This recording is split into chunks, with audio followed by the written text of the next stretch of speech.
I'm David Hook. I'm a cryptographer, and I'm also one of the founders of Legion of the Bouncy Castle, which is a very widely used open source cryptography API. So digital privacy and the way we're approaching it now, you can see that there's been an evolution over the last few years.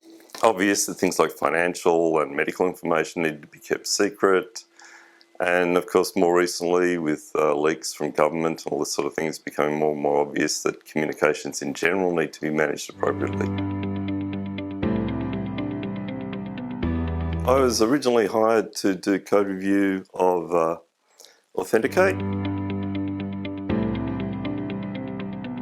So there was a very interesting innovation with Authenticate, which had to do with the use of public-private key pairs to remove the need for passwords, and that algorithm proved itself to be quite sound.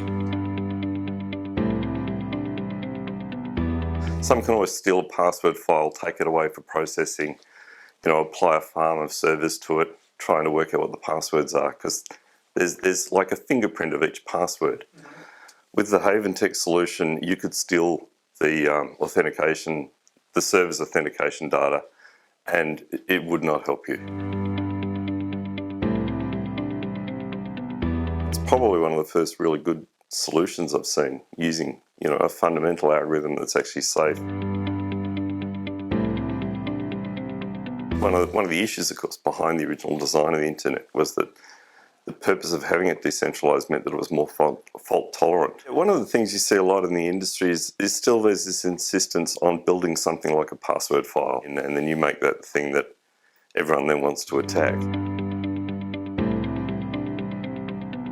If you look at the Haventec solutions, the fact that they've drawn such hard boundaries between the client and server roles and creating the security around the storage and securing of data, you can see how that lends itself very well to a decentralized environment.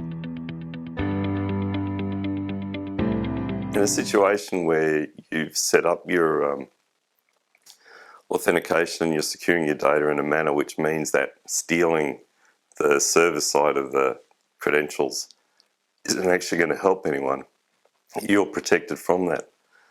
And I think that's actually a very big improvement on what a lot of people are currently doing in current practice. Very clever, actually. Yeah.